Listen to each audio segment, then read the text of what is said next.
मोदी है नाम मेरा, चोरी है काम मेरा। मैं वोट चुराऊं, अधिकार चुराऊं,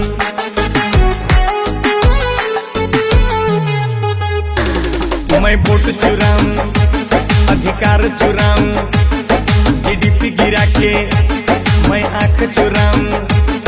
मैं चोरी चोरी पहले कुर्सी चुराऊं, जो कुर्सी मिले तो मैं चंदा चुराऊं। मोदी है नाम मेरा, चोरी है काम मेरा। मोदी है नाम मेरा, चोरी है काम मेरा।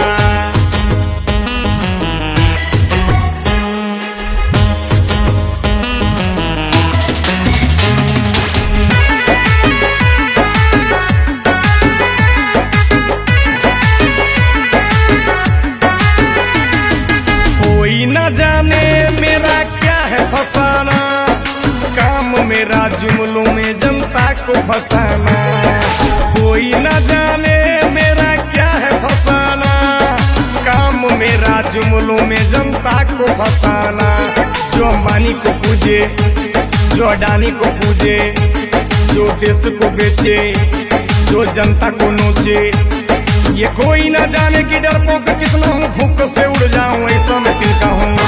इस सज्जन को क्या तकलीफ है भाई? मोदी है नाम मेरा, चोरी है काम मेरा। मोदी है नाम मेरा, चोरी है काम मेरा।